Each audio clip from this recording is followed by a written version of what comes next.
자, 찬송가 342장입니다. 342장.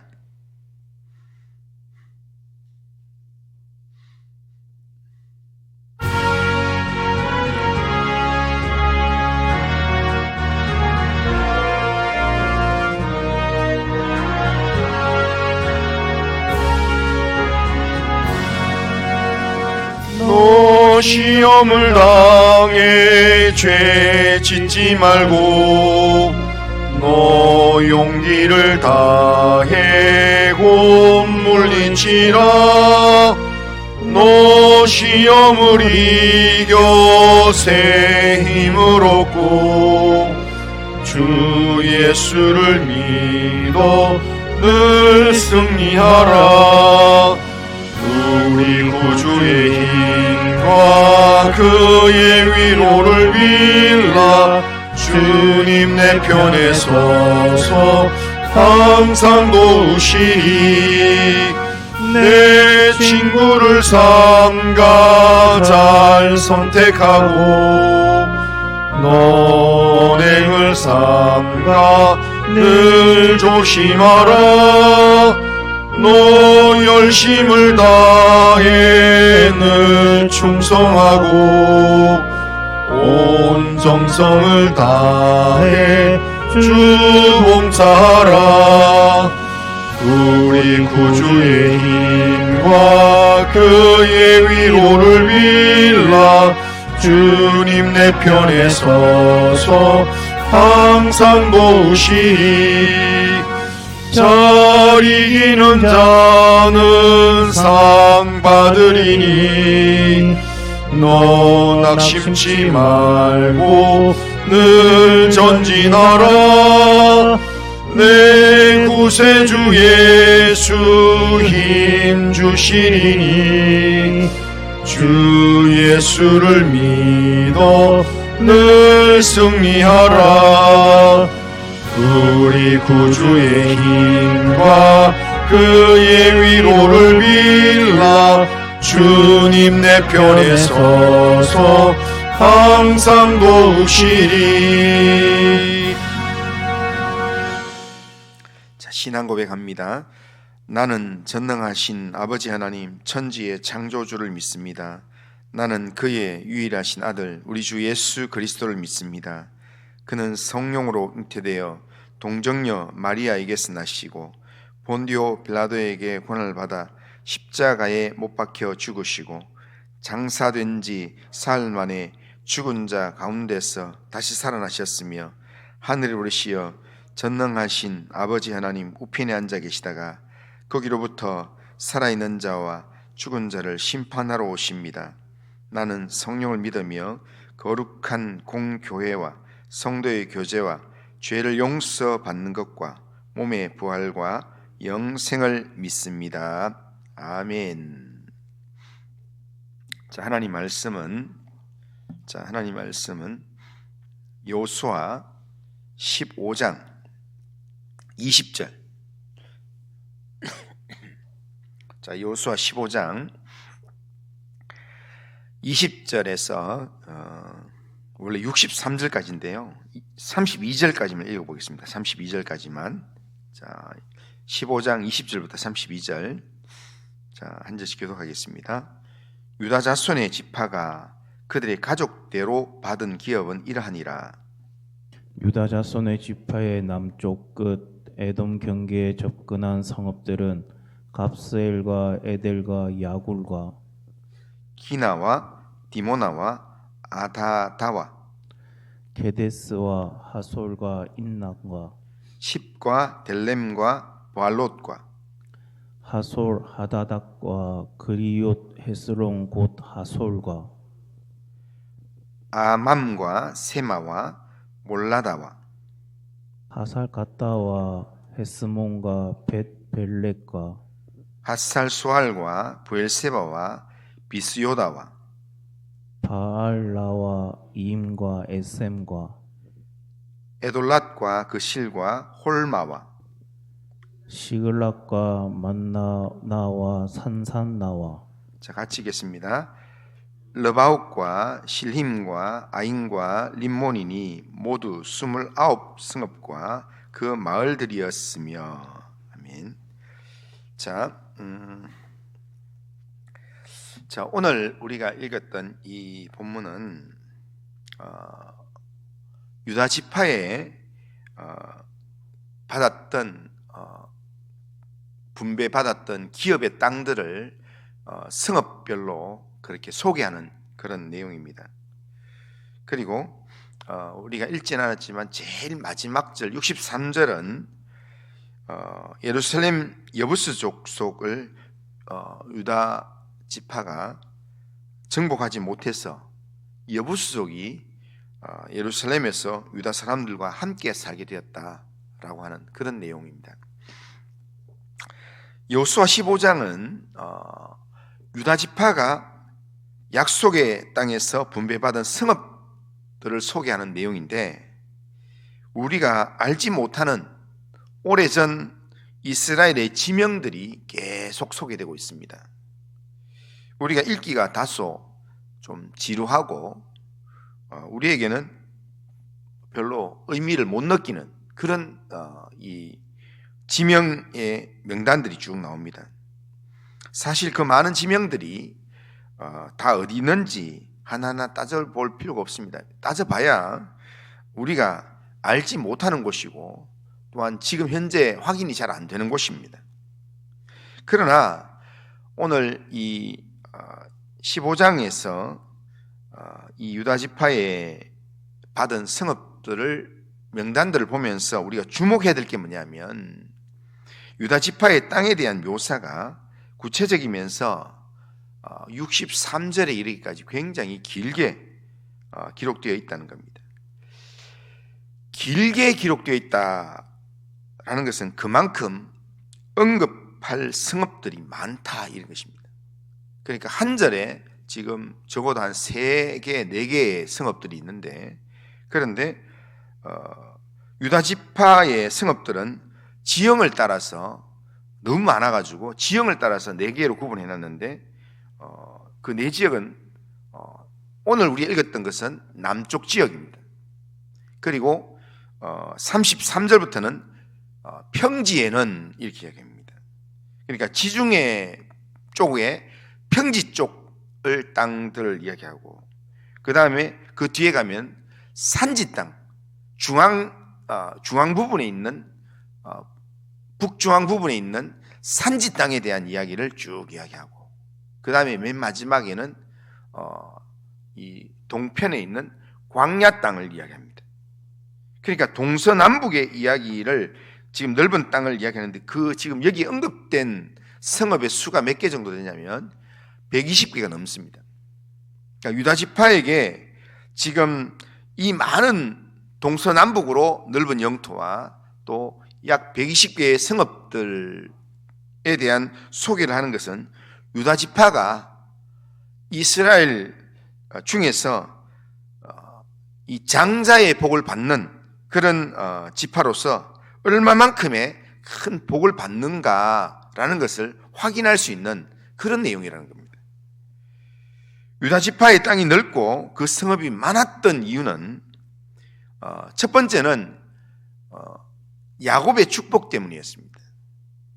야곱은 죽기 전에 12아들을 한 명씩 축복할 때에 유다에 대해서 축복하면서 유다 자손 중에서 왕이 나올 것이다, 이 이스라엘 다스리는 이 규를 가진 자가 나올 것이다 라고 그렇게 이야기하면서, 유다 자손이 사는 땅은 나귀가 많고 포도나무가 많고 포도즙이 가득하게 될 것이다 라는 그런 내용의 아주 풍성한 복을 받는 그런 예언을 했습니다.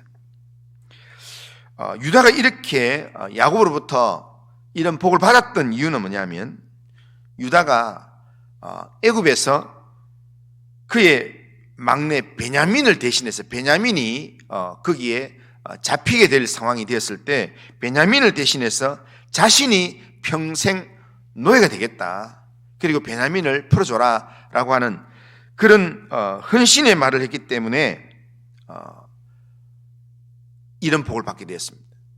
그런데 유다의 이 말을 듣고 애굽의 총리였던 요셉이 마음에 큰 감동을 받아서 자신의 숨긴 정체를 밝히면서 그런 일들은 일어나지 않았지만 유다의 이 말 때문에 그전까지는 동생을 팔고 오로지 자기들 이익만을 위해서 그렇게 살았던 이 야곱의 아들들의 아주 콩가루 집안 같은 그런 모습이 이 유다의 헌신 때문에 자기를 평생 노예로 이렇게 던지겠다라고 하는 이 헌신 때문에 야곱의 자녀들 관계가 하나가 되었습니다.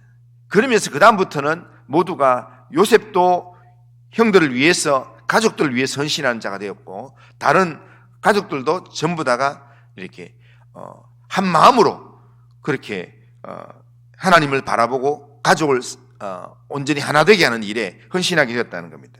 그러므로 이런 일에 헌신했던 이 유다에 대해서 하나님께서 야곱의 입을 통해서 하나님께서 유다 자손에게 큰 복을 내리실 것이라 그렇게 예언을 하셨습니다.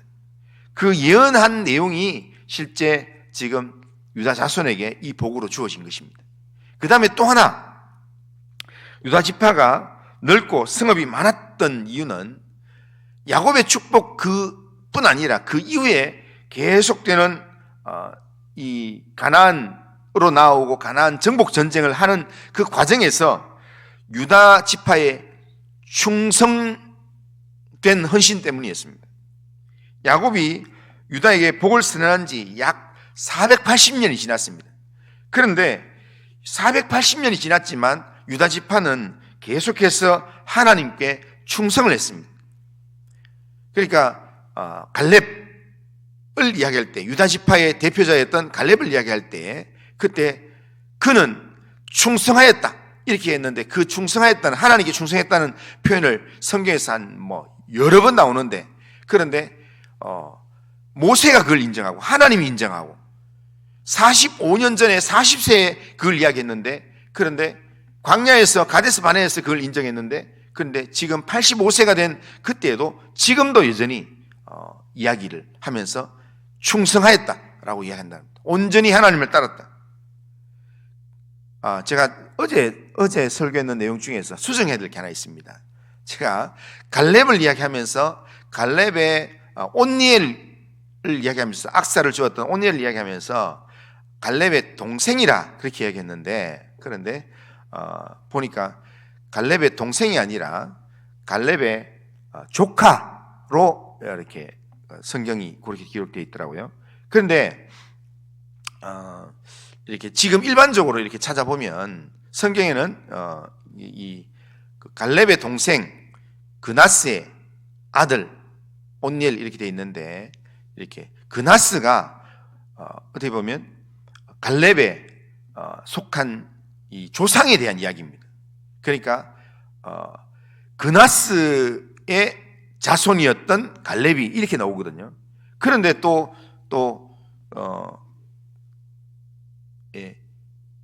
하여튼 그렇게 되어 있기 때문에 성경에 이렇게 그 주석을 찾아보면요, 주석을 찾아보면 두 가지 이야기가 나옵니다. 두 가지 이야기가.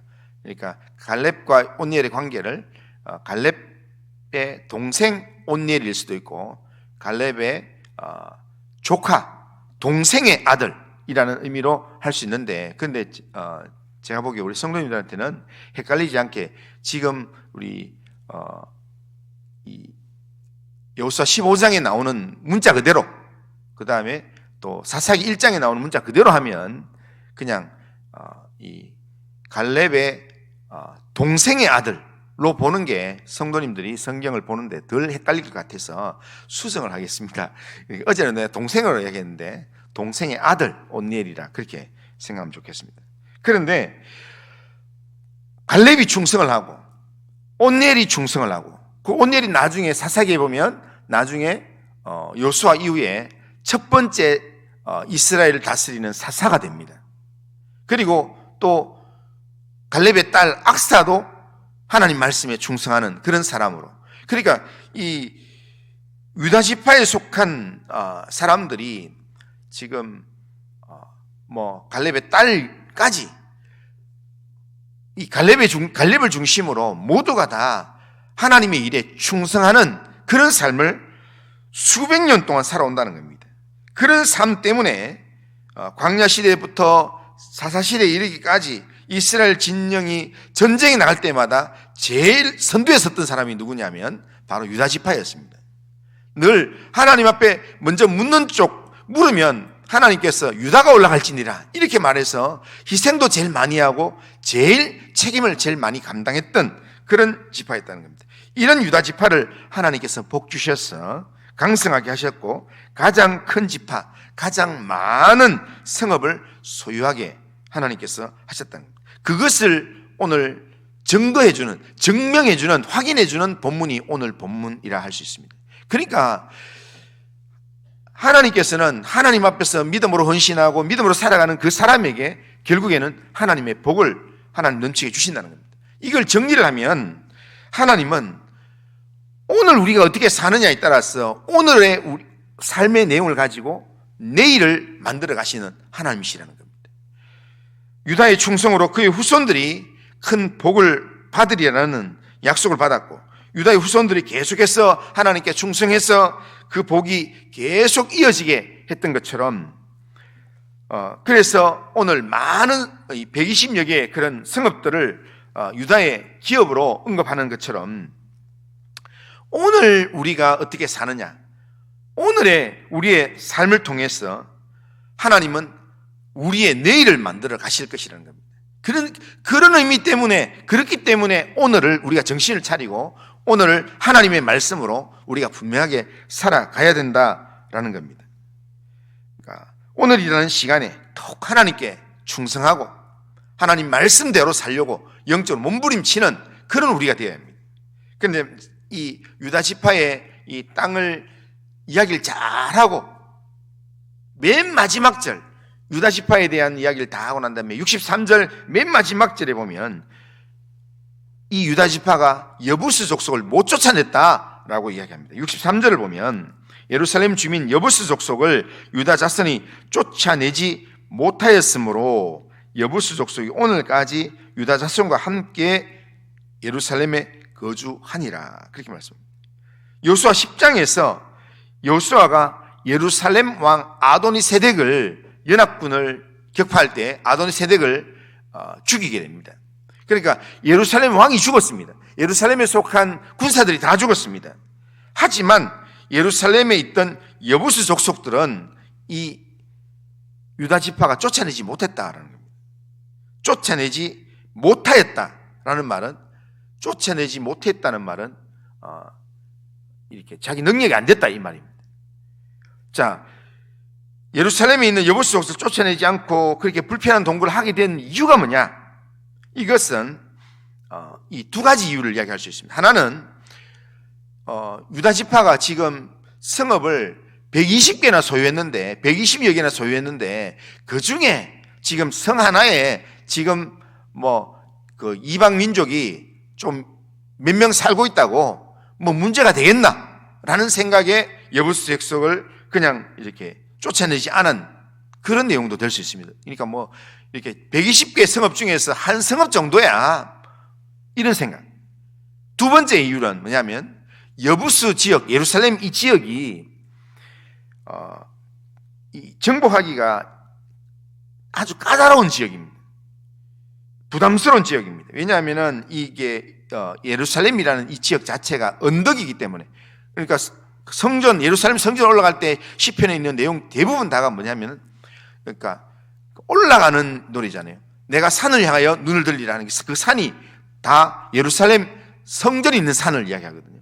그러니까 항상 올라가는 쪽이기 때문에 올라가는 쪽에 위에 올라가서 거기 살고 있는 여부스 족속을 또 그 사람들이 아주 이렇게 단련되어 있는 사람들이기 때문에 그 사람들을 지금 쫓아내는 것이 여간 부담스러운 일이 아니었습니다. 그러니까 그들을 쫓아내는 것 부담스럽고 힘겨웠고 그리고 또 하나 다른 핑계를 댄다면 120여 개 중에서 하나 좀 허용한다고 큰 문제가 되겠나라는 생각에 그냥 쫓아내지 않고 같이 살았습니다. 그런데 그 쫓아내지 않았던 가나안 이 여부스 족속 때문에 이스라엘은 두고두고 나중에 괴로움을 겪고 어려움을 당하게 된다는 겁니다. 하나님이 정복하라고 말하면 믿음으로 갈렙처럼 온니엘처럼 악사처럼 올라가기만 하면 되는데, 그런데 하나님께서 정복하라고 하는 일에 인간적인 생각이 들어서 좀 귀찮다, 힘들다, 어렵다라는 핑계를 대서 안 하면 약속의 땅은 도전해서 믿음으로 차지하면 그게 내 땅이 되지만, 믿음으로 도전하지 않으면 절대로 하나님께서 내게 속하게 만들어주지 않는다는 겁니다. 그런데 그게 내가 정복하지 않으면, 주님의 이름으로 다스리고 정복하지 않으면 그것은 반드시 나중에 화근이 되어서 나를 유혹하는 세력으로, 내 믿음을 도전하는 내용으로 항상 다시 일어나게 된다는 겁니다. 그렇기 때문에 우리는 하나님의 말씀에 순종해서 차지하라고 하면 차지하면 되는 겁니다. 하나님께서 믿음으로 나가라 하면 하나님 말씀에 충실해서 나가기만 하면 되는 겁니다. 그런데 지금 하나님의 말씀에 대해서 인간적으로 계산하고 인간적인 생각으로 뭔가 이렇게 보태기 시작하면, 그러면 그게 궁극적으로 뭐가 되느냐면 불순종의 삶이 된다는 겁니다. 하나님이 기뻐하지 않는 삶, 불순종의 믿음 없는 삶이 된다는 겁니다. 그러니까 믿음이 있느냐 믿음이 없느냐는 정말 아주 이렇게 비교가 잘 안 될 만큼 종이 한 장 같은 그런 내용입니다. 믿음이 있다는 것은 하나님을 전적으로 믿는 겁니다. 하나님을 100% 믿는 겁니다. 하나님을 100% 믿으면서 하나님 말씀에 전적으로 순종해서 하나님이 나아가라고 하는 믿음으로 나아가면, 그러면 정말 영향력이 없던 그런 유다와 그 자손들이 정말 어마어마한 성읍들을 정복하고 또한 차지하면서, 그러면서 하나님 나라의 주역으로 그렇게 쓰임받는 그런 모습처럼, 하나님의 말씀에 순종하면 하나님의 순종하는 그 믿음 때문에 하나님께서 그 일을 이루어 가신다라는 겁니다. 그러기에 오늘 우리가 이 하루를 살아가면서 하나님 우리에게 누리라고 주신 기업들이 참 많이 있습니다. 그렇지만 그게 우리 눈에 다 안 보일 수도 있고 우리의 이 통제 안에 다 안 들어올 수도 있습니다. 하지만 하나님의 말씀을 기억하면서 하나님 말씀에 끝까지 순종하고 나아가면, 그러면 하나님께서 우리의 삶 가운데 놀라운 그런 역사를 체험하도록 하나님 인도하신다라는 겁니다. 그러기에 이 하루 우리는 하나님께서 우리에게, 하나님의 자녀로서 우리에게 명령하시는 것, 하나님께서 자녀는 이렇게 살아야 된다, 하나님 백성은 이렇게 살아야 된다 말씀하시는 그 말씀 앞에 인간적인 계산이나 인간적인 생각 보태지 말고, 뭔가 이만큼 했는데 뭐 해도 안 해도 안 되겠나, 이게 좀 부담스러운데, 이런 여러 가지 핑계거리로 하나님의 말씀을 좀 계산하는 그런 삶을 살지 않고, 하나님의 말씀이면 말씀대로 될 줄로 믿습니다, 그런 마음으로 순종하면서 믿음의 길을 걸어가는 우리 모든 성도님들 다 되시기를 주님의 이름으로 축원합니다. 거룩하신 하나님 아버지, 오늘도 우리의 삶을 하나님께 맡기며 하나님 의지하며 하나님을 의지하는 믿음으로 하나님 앞에 살아가길 원합니다. 하나님 아버지, 오늘도 우리의 삶을 하나님 온전하게 붙들어 주셨어요. 정말 유다가 하나님 앞에 충성했던 것처럼, 유다 자손이 하나님 앞에 충성했던 것처럼 하나님의 말씀이면 될 줄로 믿습니다. 그 믿음 가지고 충성하는 믿음의 삶을 살 수 있도록 인도하여 주시옵길 원합니다. 하나님, 하나님의 말씀에 인간적인 생각을 보태고 하나님 계산하는 삶을 살지 않도록 하나님 인도하여 주시옵소서. 오늘 우리의 삶을 주님께 의탁합니다. 예수님의 이름으로 기도드리옵나이다. 아멘. 하늘에 계신 우리 아버지여, 이름이 거룩히 여김을 받으시오며 나라가 임하시오며 뜻이 하늘에서 이루어진 같이 땅에서도 이루어지이다. 오늘 우리에게 일용할 양식을 주시옵고 우리가 우리에게 죄 지은 자를 사해 준 것 같이 우리 죄를 사해 주시옵고 우리를 시험에 들게 하지 마시옵고 다만 악에서 구하시옵소서. 내 나라와 권세와 영광이 아버지께 영원히 있사옵나이다. 아멘.